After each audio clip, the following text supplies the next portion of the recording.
celles qui ont le plus besoin de votre sainte miséricorde. Ô Marie conçue sans péché,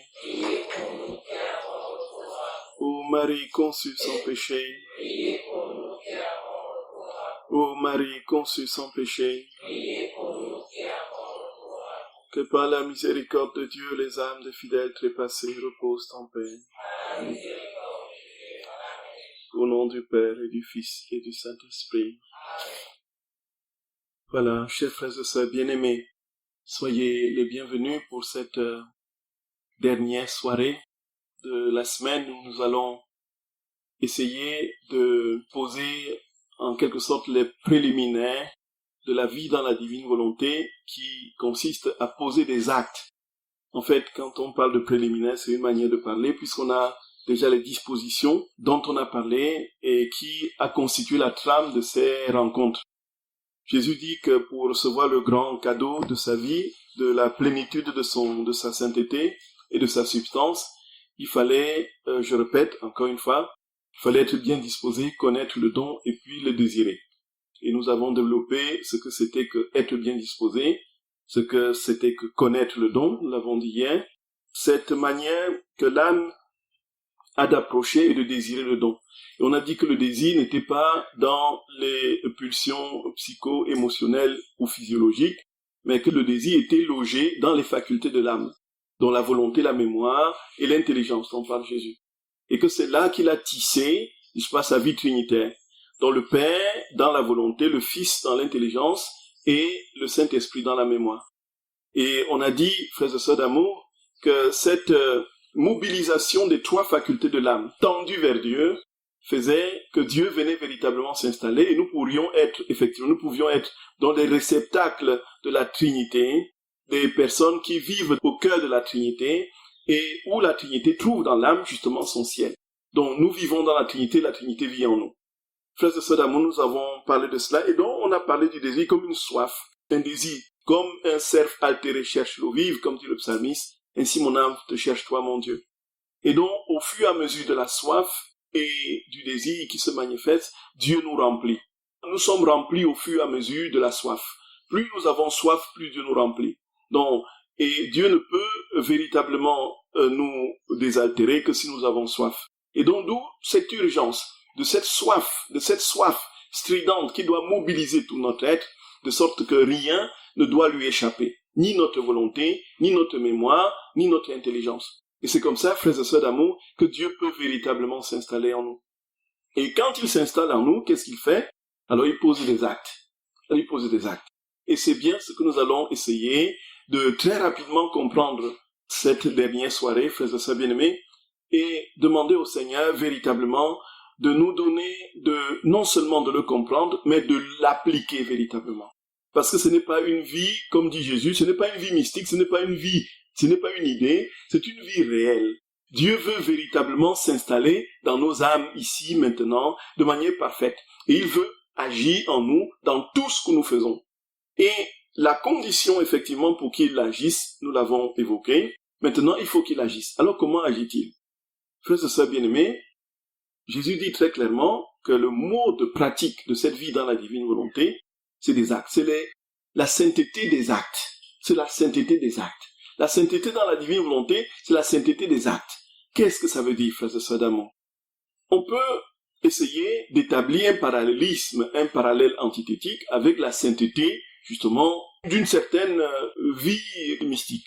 Ou encore, on peut établir cette différence nette entre être saint dans notre conception, dans notre acception aujourd'hui, et être saint dans la manière dont parle Jésus à l'Église Picarita. Dans notre tête aujourd'hui, être saint, c'est quoi?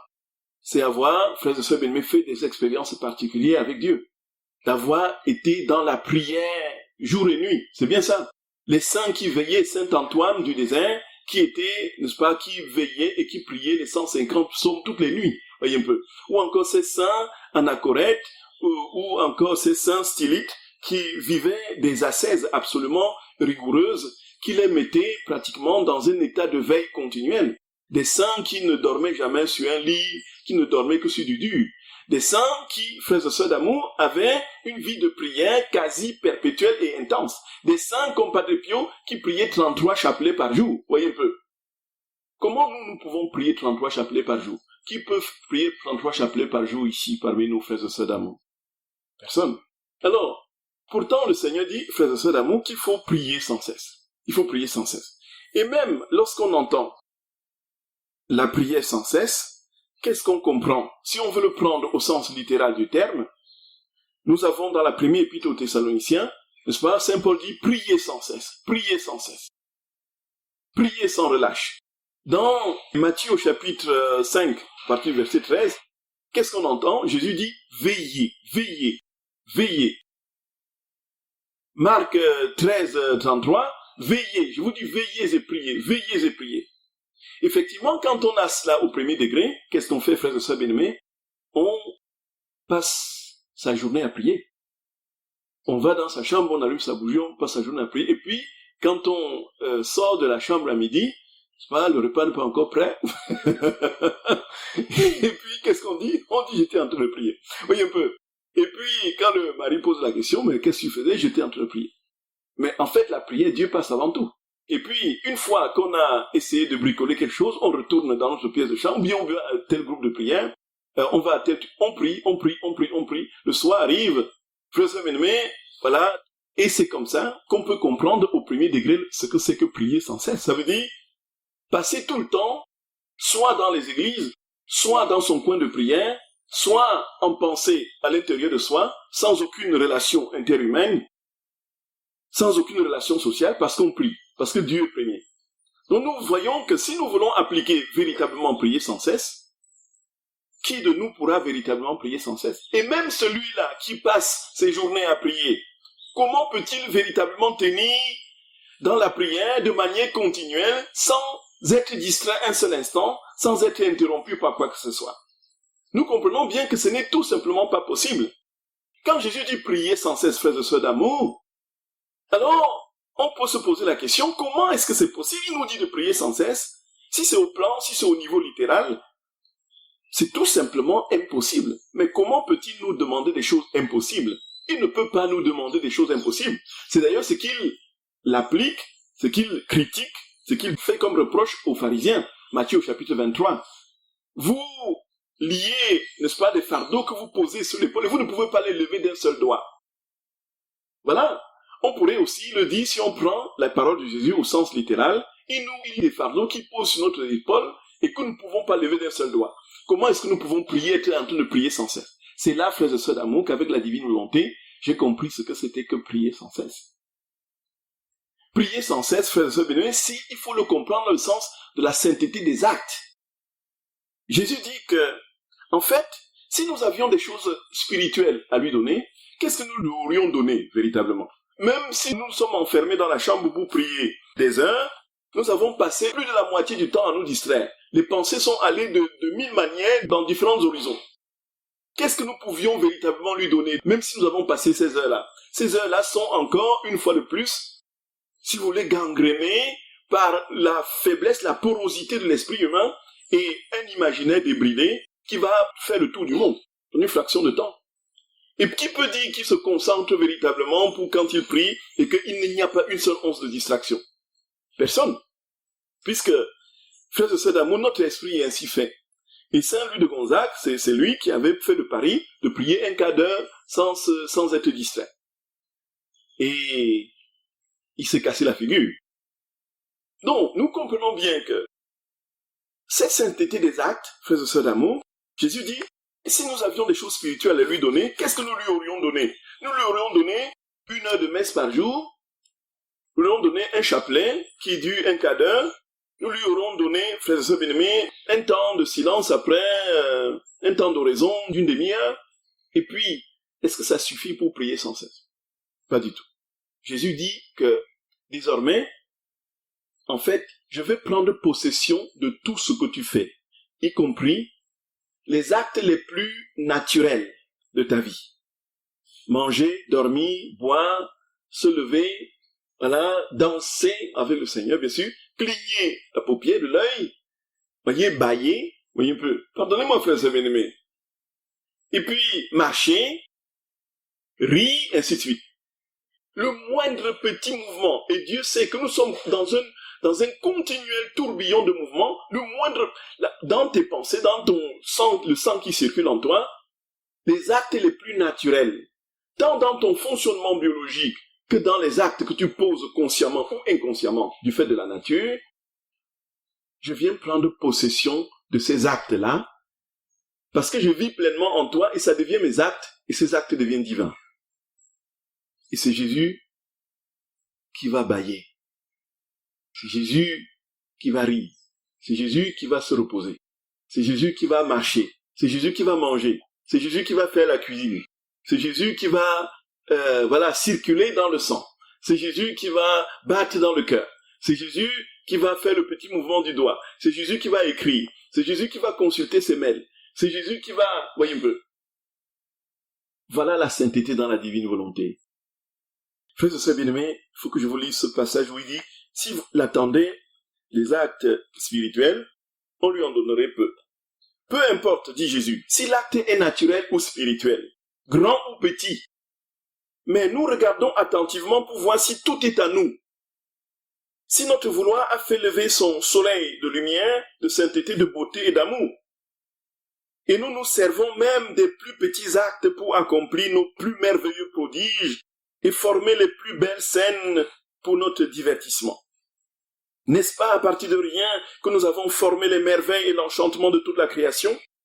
Dans la création de l'homme, n'est-ce pas à partir de rien que nous avons formé tant d'harmonie au point de faire l'homme à notre image et à notre ressemblance?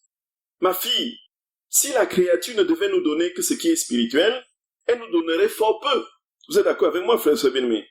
On lui donnerait une dizaine de chapelets par jour, et parmi les 10 graines, il y aurait 7 qui auraient été faites dans la distraction. Au contraire, en nous donnant même ces plus petits actes naturels, elle peut toujours nous les donner. Nous sommes en relation continuelle et l'union entre nous et la créature ne s'interrompt jamais. En fait, ça ne s'interrompt jamais parce que nous sommes toujours dans des actes. Vous êtes d'accord avec moi, frères et sœurs d'amour? Vous êtes dans l'acte d'écouter. Vous faites comme ça ou bien vous faites comme ça, vous êtes dans un acte. Vous voyez un peu ça? Vous respirez, vous êtes dans un acte. C'est-à-dire, même si vous ne faites rien, vous êtes en train de respirer, le sang est en train de couler en vous, n'est-ce pas, votre cœur est en train de battre. C'est des actes naturels. Et Dieu prend possession de ces actes-là. C'est inouï! C'est inouï! C'est inouï, frères et sœurs d'amour. Nous nous rendons compte? Et là, on va voir les conséquences après. Alors, Jésus dit, ça ne s'interrompt jamais. D'autant plus que les plus petites choses sont toujours présentes chez les petits comme chez les grands, chez l'ignorant comme chez le savant. Respirer, se mouvoir, se servir des choses personnelles, ce sont des choses que tout le monde doit faire et continuer à faire. Que tu sois président de la République ou balayeur de rue, vous posez les mêmes actes naturels. Que tu aies un doctorat, je ne sais plus quoi, en physique nucléaire, et que l'autre n'ait jamais été à l'école, vous posez les mêmes actes naturels. Vous posez les mêmes actes. Et Jésus dit, c'est dans ces actes-là de votre vie que je viens m'insérer. Je viens prendre possession de ces actes. Et je transforme ces actes en mes propres actes. Et ces actes, en devenant des actes divins, on va voir les conséquences après, vont faire le tour de l'éternité. Gloria, Gloria, Gloria. C'est inouï, c'est immense, frères et sœurs d'amour. C'est au-delà de ce que nous pouvons imaginer. Ça éclabousse tout. Nous imaginons bien. Un simple mouvement de respiration va sauver la planète. Vous respirez dans la divine volonté, vous redonnez le souffle de Dieu aux générations d'hommes passés, présents et futurs. Continuons, frères et sœurs d'amour. Il dit, respirer, se mouvoir, c'est servir des choses personnelles. Ce sont des choses que tout le monde doit faire et continuer à faire. Et lorsque ces choses sont faites pour l'amour de nous, pour que nous formions la vie de la divine volonté en elle, voilà notre triomphe, notre victoire et la raison pour laquelle nous avons fait la créature. Vois-tu alors combien il est facile de vivre dans notre vouloir? Il n'est pas nécessaire de faire des choses nouvelles, mais plutôt ce que l'on fait toujours, c'est-à-dire vivre sa vie comme nous l'avons donné dans notre volonté. Faire toujours ce que l'on fait. Faire toujours ce que l'on fait, frères et sœurs d'amour. Vivant dans la divine volonté, vous n'allez pas entrer en lévitation. Voyez un peu ça. Et on se serait attendu à cela, effectivement. Puisque Dieu coule dans tout ce que nous faisons, on se serait attendu que tout ce qui jaillit de nous soit des explosions de vie divine et des cavalcades de tremblements de terre et de chamboulements météorologiques. Vous êtes d'accord? Tout simplement parce que Dieu vit en nous. Si Dieu sort de tout ce que nous faisons avec le moindre petit geste que nous faisons et Dieu sort, nous imaginons la scène. Si on projette cela sur un écran de cinéma, nous imaginons la scène, frères et sœurs d'amour. Qu'est-ce qui se passe? C'est une profusion de chamboulements. C'est une cascade de... Tout devient sens dessus dessous parce que Dieu passe. Dieu sort dans tout. Un chamboulement cosmique général dans la moindre chose que nous faisons. Mais Jésus dit, frères et sœurs d'amour, que dans tout ce que nous faisons, il est là pleinement établi et pleinement, divinement établi. Rien ne paraît. Et donc, il n'y a pas lieu d'attendre à ce que des choses extraordinaires sortent de ce que nous faisons. Nous ne voyons rien, mais des choses extraordinaires se produisent. Et alors, frères et sœurs d'amour, ce qui se passe, frères et sœurs bien-aimés, c'est que Dieu nous dit, tu n'auras pas besoin de t'enfermer pendant des heures et des heures pour avoir le sentiment de me plaire ou pour avoir le sentiment de prier. Tu n'auras pas à faire des sacrifices immenses, à te flageller, à te mortifier, à te mettre à genoux pendant 48 heures sans te lever, comme beaucoup de saints l'ont fait, à te coucher sur les épines. Tu n'auras pas besoin de ça.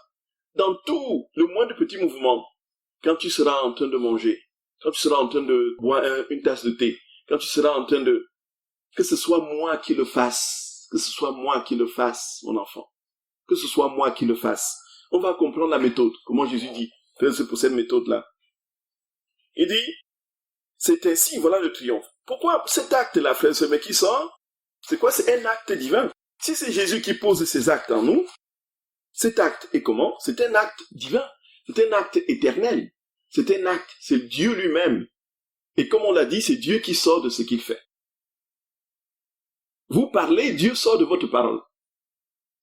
Vous mangez, Dieu sort de la mastication de l'aliment. Vous marchez, Dieu sort de vos pas. Vous regardez, Dieu sort de vos regards. Ainsi de suite, ainsi de suite. Et alors, la puissance de cet acte-là que vous posez, parce que c'est l'acte de Dieu, cet acte ne disparaît plus jamais. Vous avez regardé quelqu'un une fois dans la divine volonté, ce regard ne disparaît plus jamais, jamais. C'est le regard de Dieu. Et Dieu est dans son regard. Jésus dit que ce regard va monter au ciel et t'attendre. Parce que ce regard ne t'appartient pas. C'est le regard de Dieu. Le geste que tu as posé, le stylo que tu as tenu pour écrire un mot, c'était le doigt de Dieu qui écrivait. C'est un acte qui est devenu éternel. Et au ciel, on verra ce que ça aura produit. Ça aura produit des vies de Dieu divines. Il parle donc de la puissance d'un acte dans la divine volonté, frères et sœurs d'amour. Il dit à Luisa Picaretta dans plusieurs passages. Il y a le passage du tome 33, 19 novembre 1933. À partir de maintenant, tu ne verras que le ciel. Mon royaume n'a pas de limite. Aussi ton chemin sera long. Il faut que dans tes actes, tu accélères le pas afin de te former de nombreuses voies et de prendre un grand nombre de biens qui sont dans mon royaume. Donc nos actes captent, absorbent la vie de Dieu. Et puis, c'est pourquoi l'acte initial forme la voie. Son accomplissement forme l'escorte. Et lorsque je vois que l'escorte est formée, j'agis comme un moteur afin d'accélérer sa marche. Et oh, comme il est beau et délicieux de marcher dans ces voies que la créature a formées dans ma volonté. Ces actes accomplis dans ma volonté sont des siècles qui contiennent des biens et des mérites incalculables. Nous posons un acte, c'est des siècles et des siècles et des siècles sans fin de vie que sera produit. Gloria, Gloria. Puisqu'il ne peut pas être limité et circonscrit, l'espace et le temps n'ont aucun pouvoir sur Dieu, non sur l'éternité. L'acte que nous avons posé continue à se multiplier d'éternité en éternité. Plus jamais ça ne s'arrête. Un simple sourire dans la divine volonté, frères et sœurs bien-aimés, va remplir l'univers. aller réparer les souris hypocrites de tous les hommes de tous les temps. Voyez un peu. Va aller remplir les souris d'intérêt pour capter l'autre, pour attirer les souris de séduction. Tous les souris qui n'ont pas été faits en Dieu, votre souris que vous avez fait dans la divine volonté va aller les récupérer, les réparer, les diviniser et puis donner à Dieu la parfaite gloire que ça aurait dû lui être donné si c'était fait en lui. C'est fou! C'est fou, frères et sœurs d'amour! C'est fou! C'est fou! C'est fou! Et puis, il dit, ces actes accomplis dans ma volonté sont des siècles qui contiennent des biens et des mérites incalculables, parce que c'est le divin moteur qui marche, lequel va à une telle vitesse qu'en une minute, il renferme des siècles et rend la créature si riche, si belle et si sainte que nous sommes fiers de la présenter à toute la cour céleste comme le plus grand prodige de notre art créateur. De plus, lorsque la créature forme son acte dans ma divine volonté, les veines de l'âme se vident de ce qui est humain, et je pourrais dire qu'il y coule un sang divin qui fait ressentir en substance les vertus divines dans la créature et possède la vertu de s'écouler presque comme le sang de la vie elle-même qui anime son créateur. Ça veut dire quoi? Frères et sœurs d'amour, quand nous posons des actes dans la divine volonté, qu'est-ce qui se passe? Ce qui est humain en nous se vide. Et Jésus, qu'est-ce qu'il fait? Il fait une transfusion. Transfusion sanguine, vous voyez?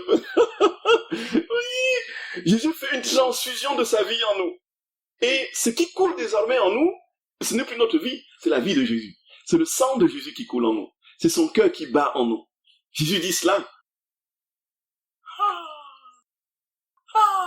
Et on comprend pourquoi nous devenons de petits Jésus.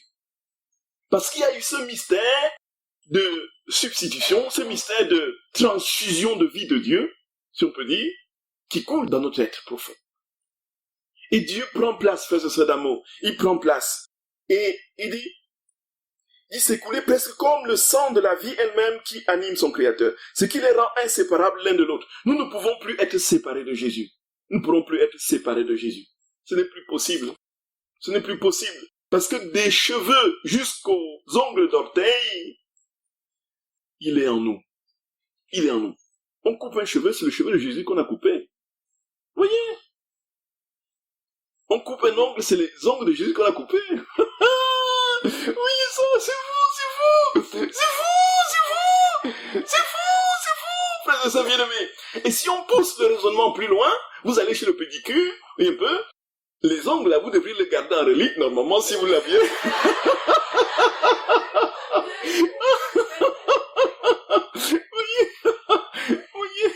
Voyez, si vous aviez tendu les doigts, n'est-ce pas, dans la divine volonté, vous voyez un peu ça? Dit Jésus, voilà, on va couper tes ongles maintenant, vous voyez un peu? C'est inouï! C'est inouï! Nous voyons jusqu'où ça peut aller. Nous sommes des petits Jésus, dit Jésus. Nous sommes des petits Jésus. Oui, mon cher Laurent. Donc vous dites que Dieu qui est continuellement en train de créer, en fait, son œuvre de création se poursuit à travers nous. Et donc, cette production de vie, Jésus dit très clairement, tout à fait chez Laurent, que cette création continuelle qu'il réalise en l'homme, ce ne sont plus des œuvres en fait. Puisque c'est lui qui vit dans l'âme qui vit dans la divine volonté, c'est lui qui est dans l'âme qui vit dans la divine volonté, et c'est lui donc qui agit et donc continue à créer, et ce qu'il produit, c'est lui-même qui sort de lui-même. Il produit des vies divines, il ne produit plus des œuvres limitées, puisqu'il est dans ce qu'il fait. Voyez un peu. Le moindre mouvement, c'est Dieu qui sort de là. C'est ça, c'est ce que Jésus dit. Alors, Jésus dit que nous devenons inséparables de lui, si bien que celui qui veut trouver Dieu peut le trouver en son poste d'honneur dans la créature. Dieu est venu se poster dans son poste d'honneur dans la créature, dans l'âme humaine. Et qui veut trouver la créature, la trouvera dans le centre divin. Et qui veut trouver cette créature même, il va la trouver en Dieu. Oui, frères et sœurs bien-aimés. C'est inouï. C'est inouï. C'est inouï. Et alors, quand ça se passe ainsi, Jésus nous dit tout simplement que il y a en nous une profusion, un bouillonnement de vie de Dieu qui fait que nous ne pouvons pas ne pas être au ciel sur la terre. Ce n'est pas possible. Si c'est Dieu qui pose tous ces actes en moi, si j'ai cette conscience que c'est lui qui le fait et que j'ai demandé qu'il le fasse et que je suis bien disposé, que sa divine volonté vit en moi, sa vie est en moi, c'est un bouillonnement continuel. C'est que je marche dans le ciel marche en moi et quand je marche, je trimballe le ciel. Voyez un peu. Je remorque le ciel. Voyez un peu. C'est même pas la remorque, puisque la remorque est à l'arrière, voyez un peu, du wagon. Il a dit que le ciel est en moi. Et quand je surgis quelque part, qu'est-ce qui se passe, frères et sœurs bien-aimés? C'est la lumière, c'est l'amour, c'est la douceur, c'est la bonté, c'est l'humilité, c'est la joie, c'est la foi, c'est l'espérance. Tout ça jaillit de moi. Parce que Dieu vit pleinement en moi. Et comme il vit pleinement en moi, même si je n'ai pas conscience de cette vie surnaturelle qui ne se déploie pas de manière extraordinaire, il continue à vivre sa vie et s'étend dans toutes les créatures de tous les temps. Jésus, nous devenons des petits dieux. En fait, c'est cela. Revenir à l'état dans lequel nous étions avant la désobéissance d'Adam. Entrer dans cette sainteté de Dieu qui était la sienne, qu'il nous avait donnée en partage, que nous avions d'une manière parfaite en lui avant la chute. Et il dit qu'il va nous le donner ici maintenant, à Cayenne. C'est fou, frères et sœurs d'amour. C'est fou. C'est fou. C'est inouï. Et dans ces actes, frères et sœurs bien-aimés, Jésus dit que quand nous posons un acte dans la divine volonté, je n'ai pas retrouvé le passage parce que je vais vous l'expliquer comme ça. J'ai essayé déjà de l'expliquer tout à l'heure. Cet acte est déjà, comme ce n'est pas l'acte de la créature, comme ce n'est pas notre acte à nous, c'est l'acte de Dieu, c'est lui qui a parlé, c'est lui qui a... C'est pourquoi on peut même d'ailleurs très facilement savoir si on est dans la divine volonté ou pas. On l'a dit déjà, est-ce que nous sommes remplis d'amour? Est-ce que l'amour déborde en nous? Est-ce que les paroles qui sortent de nos lèvres sont des paroles qui font du bien, qui élèvent les autres, qui les encouragent, qui les fortifient? Est-ce que les paroles, frères et sœurs d'amour, qui jaillissent de nous, ce sont des paroles qui sèment autour de nous la joie et la communion? C'est des critères simples pour savoir si on est en Dieu ou pas. Déjà, dans la révélation, dans la Bible, on a l'épître aux Galates au chapitre 5 avec les fruits du Saint-Esprit. Sauf qu'ici, comme c'est la plénitude de Dieu qui vit en moi, c'est Dieu totalement qui vit en moi, il y a des choses que je ne vois pas qui sont en train de se faire, parce qu'une humilité peut être feinte, une douceur peut être feinte, voyez. Une douceur peut être caractérielle. Si je suis flegmatique, il est normal que je sois doux, en apparence. Vous êtes d'accord, frère Saint-Vilmé? Et si je suis bouillant de caractère, ça ne veut pas dire que je n'ai pas un cœur doux. Voyez ça? Donc le caractère ne fait pas la vertu.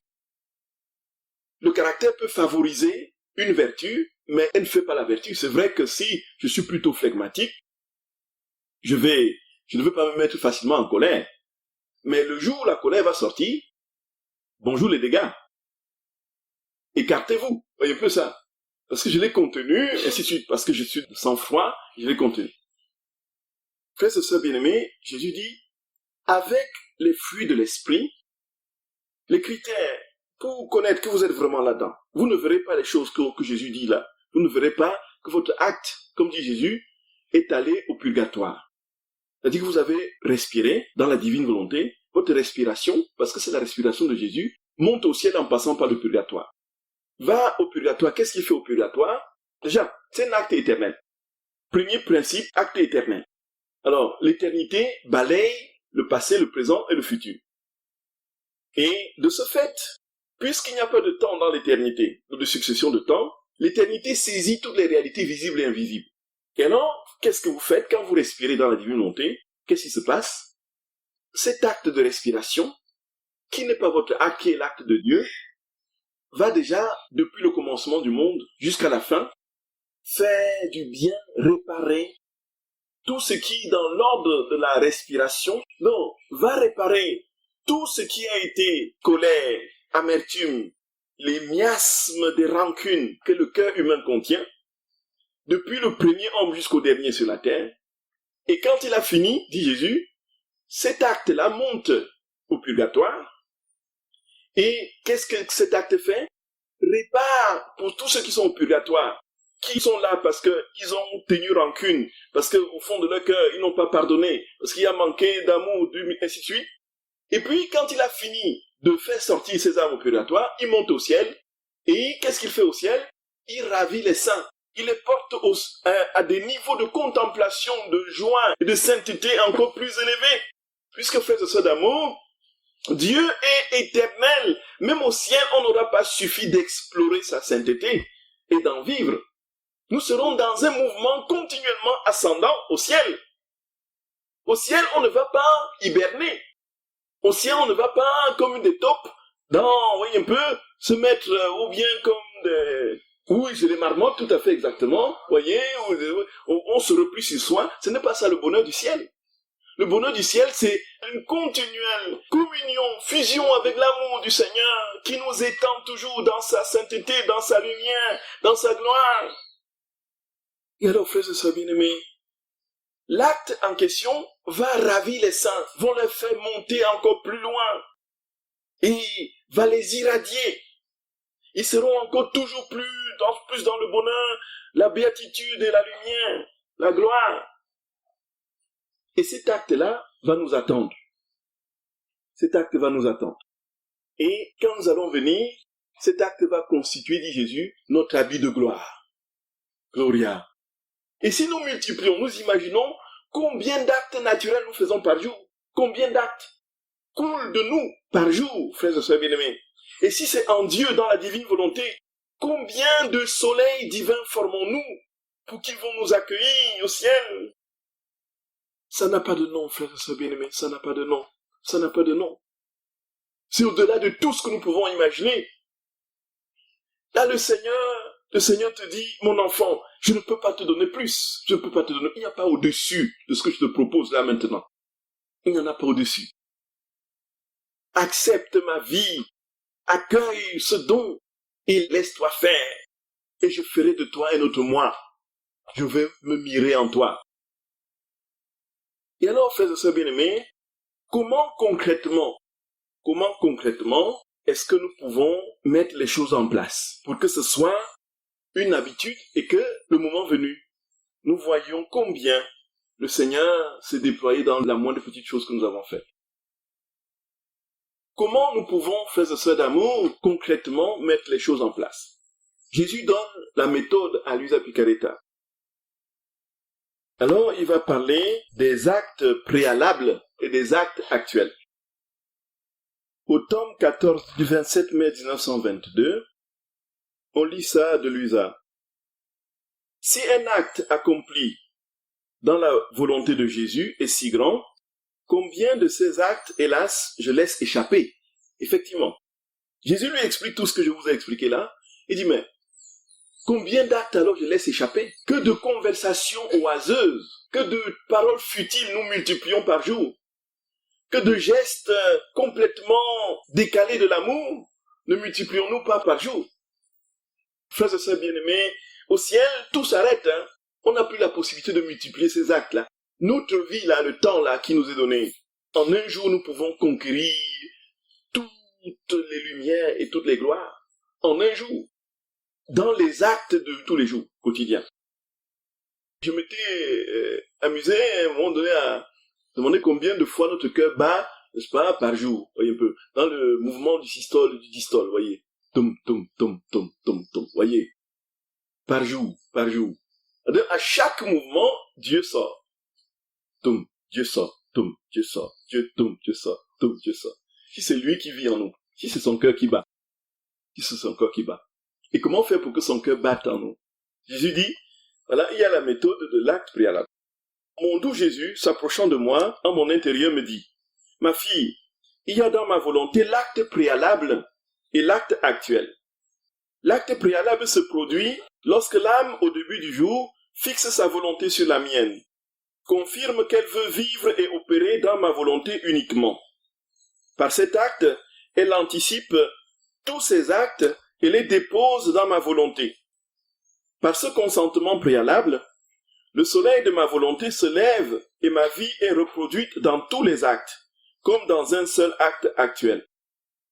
Toutefois, l'acte préalable peut être obscurci par certains dispositions. Déjà, Jésus dit que au début de la journée, on lui dit, voici, Seigneur, prends ma volonté, donne-moi ta volonté. et voici tous mes actes de cette journée. Que c'est toi qui les poses, que c'est toi qui les fasses en moi. Et Jésus dit que sa volonté se saisit de tous nos actes de la journée comme en un seul acte actuel. Comme si tous ces actes de la journée étaient un seul acte. Donc ça veut dire que si au début de la journée, nous disons, Jésus, prends ma volonté, donne-moi ta volonté, pose tous tes actes en moi aujourd'hui. Alors, Jésus, effectivement, si notre désir véritablement de mourir à nous-mêmes est authentique, si l'acte de dire « prends ma volonté » est authentique, parce qu'on peut le dire du bout des lèvres, on peut le dire de manière machinale, et puis, une fois qu'on l'a dit le matin de manière machinale, comme ça, on descend à la cuisine, on commence à se fâcher, parce que madame n'a pas encore fait le café, vous voyez un peu. Tout est là pour dire que c'était du blabla, c'était sur les lèvres, c'était l'habitude. Rien ne venait du fond de l'âme. Donc d'où ces dispositions indispensables pour que l'âme se dégage, frères et sœurs bien-aimés, d'elle-même. La volonté humaine se dégage d'elle-même pour que Dieu vienne vraiment prendre toute la place. Donc mourir à sa volonté. Tous les jours, dit Jésus, prends ma volonté, donne-moi la tienne. Je te donne ma volonté, je ne veux plus vivre pour moi-même. Saint Paul le dit, frère, si nous vivons pour le Seigneur. Si nous mourons pour le Seigneur. Que nous soyons vivants ou morts, nous appartenons au Seigneur. Toute notre vie doit être pour Dieu, frère de sœurs d'amour. Toute notre vie doit être pour lui. Et si nous lui disons, prends ma volonté, que ce soit sincère, que ce soit profond, que ce soit radical, que je lui dise, oui, Seigneur, prends ma volonté en vérité. Je ne veux rien faire par moi-même aujourd'hui. Et en ce moment, Jésus dit, il va effectivement s'emparer de tous les actes de notre journée comme un seul acte. Donc, il y a aussi une possibilité, c'est de, si on a son agenda et son emploi de temps, qu'on cite toutes ces activités. Déjà, pour se remémoriser ce qu'on a à faire, c'est l'avantage aussi. On est, chose qu'on risque d'oublier, ça nous permet aussi de mémoriser notre programme de la journée. Mais on dit, voilà, viens faire telle chose, telle chose, telle chose. Ou encore on dit, viens faire tous les actes. Et Jésus dit, ça saisit tous ces actes comme en un seul acte. Par cet acte, dit Jésus, elle anticipe tous ces actes et les dépose dans ma volonté. Par ce consentement préalable, dit Jésus, le soleil de ma volonté se lève et ma vie est reproduite dans tous les actes comme dans un seul acte actuel. Toutefois, l'acte préalable, dit Jésus, peut être obscurci par certaines dispositions humaines. La volonté propre, l'estime de soi, la négligence, etc. Toutes ces choses sont comme des nuages se plaçant devant le soleil et qui rendent sa lumière moins brillante. Donc, nous disons effectivement le matin, Seigneur, je te donne ma volonté, viens te saisir de tous mes actes de la journée, viens que ce soit toi qui fasses tout en moi aujourd'hui. Jésus dit que ça c'est bien, ça c'est très très bien. Mais il y a parfois en nous des nuages. Ça peut être les nuages de la volonté propre, les nuages des intérêts, les nuages de l'estime de soi, les nuages de la négligence, ainsi de suite. D'où maintenant l'importance de répéter cet acte, ce don de notre volonté, au moment où nous devons accomplir l'acte même. Voilà. Donc on ne se contente pas seulement la journée de donner les actions d'un coup à Dieu, mais que le moment venu, quand on veut le faire, qu'on lui demande de venir les faire en nous. L'acte est ce qu'il appelle l'acte actuel. Ça veut dire que j'ai lu au début de la journée, sur mon agenda, j'ai donc le matin aller déposer les enfants à l'école, ensuite venir faire la cuisine, ensuite aller au boulot, ensuite venir rentrer rapidement faire la cuisine, ainsi de suite. Voilà. J'ai dit tout ça à Dieu le matin, viens te saisir de tous ces actes-là. Et puis ensuite on a le Dieu, et puis on raccompagne les enfants à l'école, et ensuite on revient le soir, on va les chercher, et puis on revient le soir, on refait la petite cuisine où on réchauffe la nourriture du midi, et puis on mange avec son époux, et puis on regarde la télé, et puis on lit un livre du ciel, et puis ainsi de suite. Voilà. Voilà mes actions de la journée. J'ai dit globalement, viens te saisir de tout cela au début de la journée. Et après, comme nous ne sommes pas suffisamment disposés pour que Dieu soit totalement, pleinement dans l'acte d'offrande de notre volonté que nous lui avons fait, à cause de la négligence, des intérêts et bien d'autres situations, qui obscurcissent ce don, il faudrait que le moment venu, quand nous devons poser l'acte, que nous demandions à Jésus, viens maintenant poser l'acte. Voyez, si nous, le matin, quand on veut faire le café, quand on a fini cet acte préalable, quand on fait le café, Jésus vient faire le café en moi. Et maintenant, on se met pour son petit déjeuner, Jésus vient déjeuner en moi. Et maintenant, quand on veut prendre le volant pour aller accompagner les enfants à l'école, Jésus vient prendre le volant en moi, vient conduire en moi. Jésus dépose les enfants en moi. Quand on va les chercher, viens les chercher en moi. Quand on va faire chauffer la nourriture le soir, viens chauffer en moi. Quand on veut regarder la télé, quand on veut regarder ses mails, viens regarder les mails en moi. Mais si à 23h30, on a une envie d'un verre de bière, après avoir bien arrosé le repas du soir avec des, voyez, trucs, ce sera compliqué que Jésus nous accompagne pour chercher le verre de bière à 23h30, voyez. Donc ce que nous lui demandons doit être dans les dispositions de sa volonté, d'une part, frères et sœurs bien-aimés, et ce qui va contribuer justement à nous édifier. Et ce faisant, il dit cet acte actuel, c'est-à-dire ce sont des vies, nous nous entraînons ainsi à former Dieu en nous. C'est comme ça que nous formons Dieu en nous. À un moment donné, on ne peut plus l'oublier. Sainte Thérèse de l'Enfant Jésus disait qu'elle ne pouvait pas passer 5 minutes sans penser à son Seigneur. Voyez, elle était dans un Carmel, les yeux fermés, dans le silence, et le travail manuel qui permet aussi à l'esprit de se libérer et de prier continuellement. Voyez, là, 5 minutes. Mais nous sommes dans des actes naturels, c'est-à-dire que tout devient acte de Dieu. Oui, ma chère sœur. Micro. Est-ce que ça veut dire que le matin, quand on se réveille, en tout cas moi, lorsque je me réveille, je demande, Seigneur, prends possession de ma journée. Oui.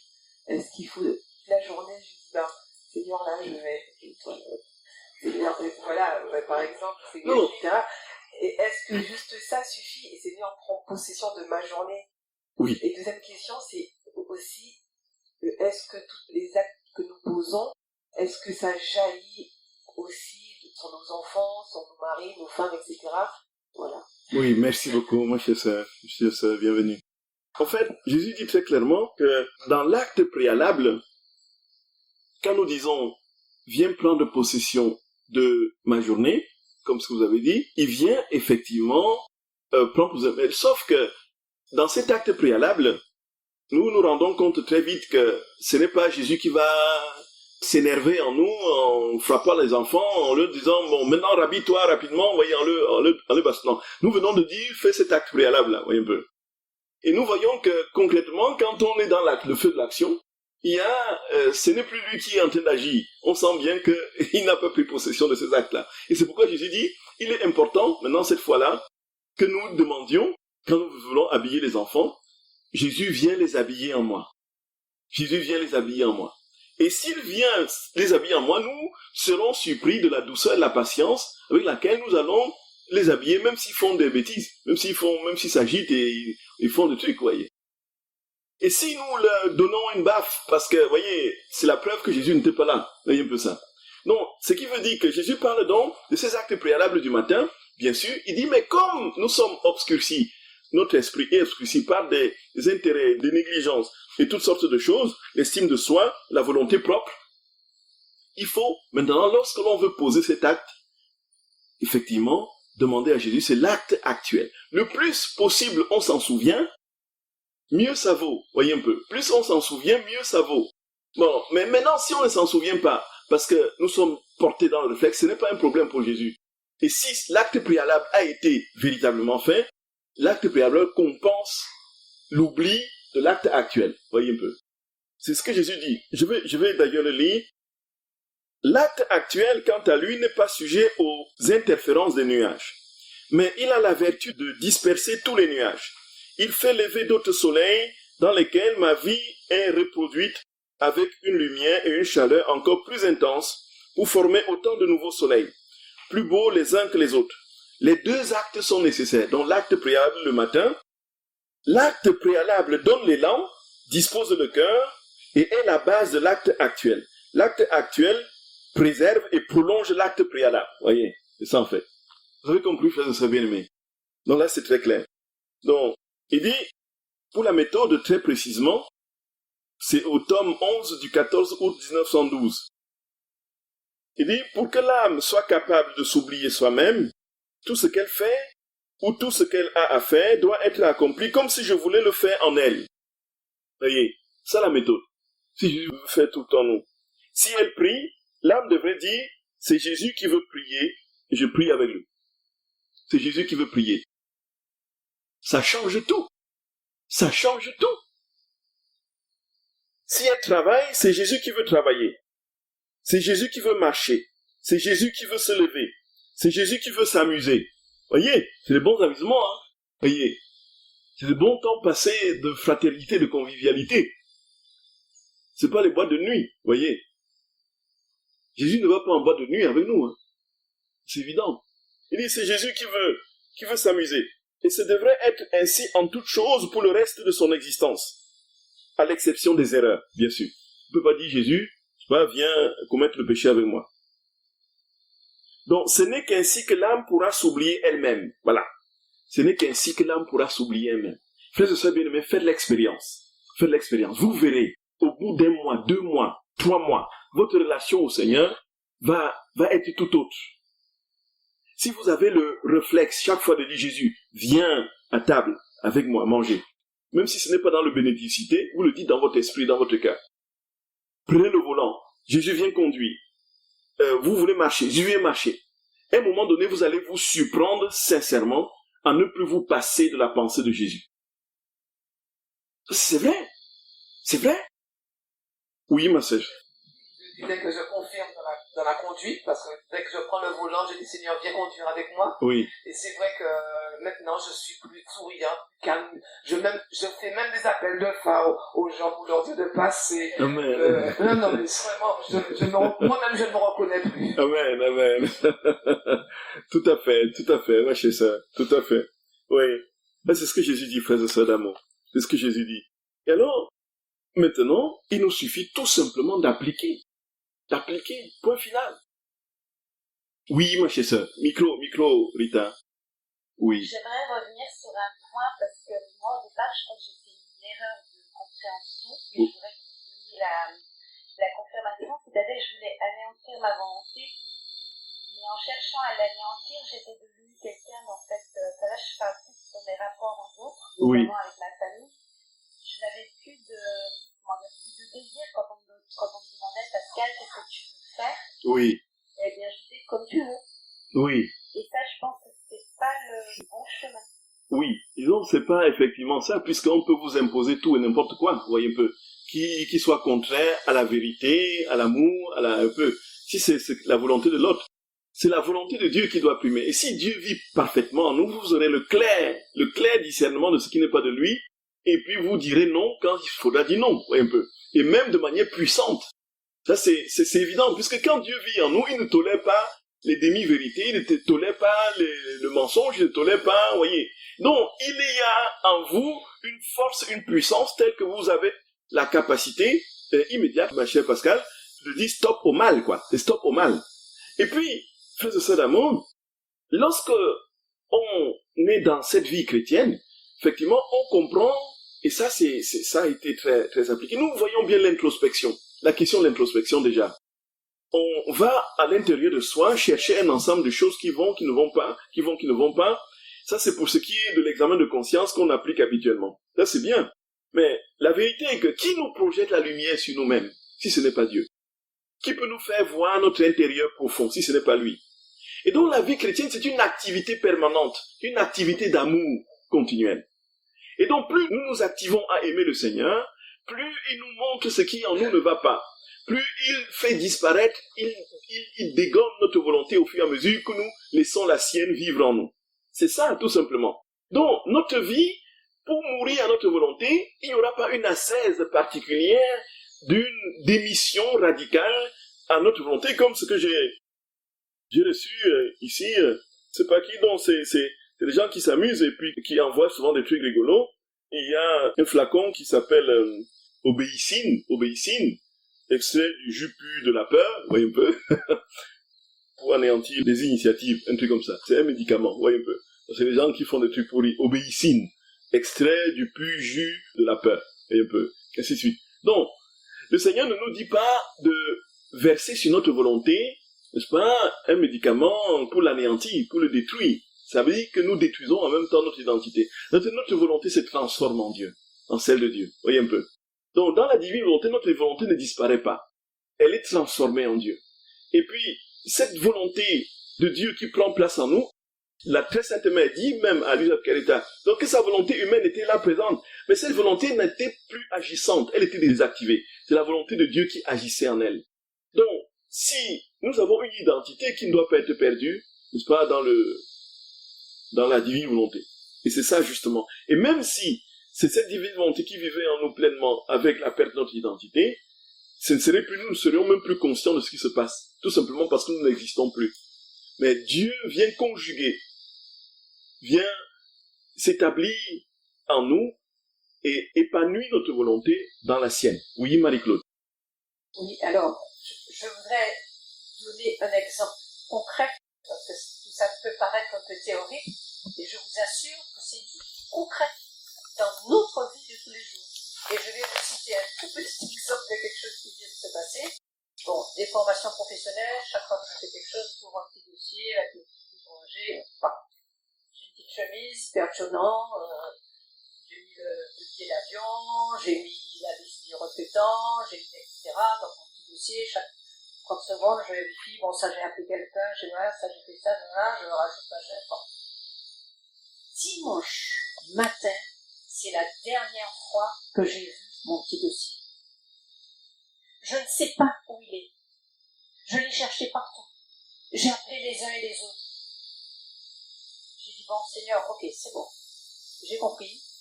Tu me l'as déjà dit. Tu me le redis. Tu me fais confiance. C'est moi qui te guide.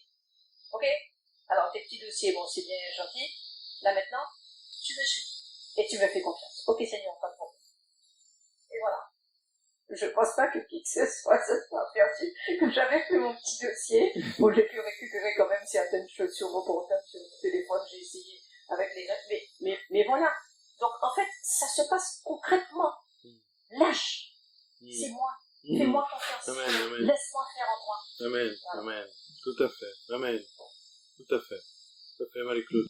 Voilà, frères et sœurs bien-aimés, pour la demi-heure qui nous reste, on va passer aux questions-réponses et je vais rapidement vous parler, très rapidement, de l'acte, l'un des actes que Jésus enseigne à Luisa Picaretta, le plus détonnant de ce qu'on peut accomplir pour réparer et sanctifier, c'est la méditation des heures de la passion de notre Seigneur.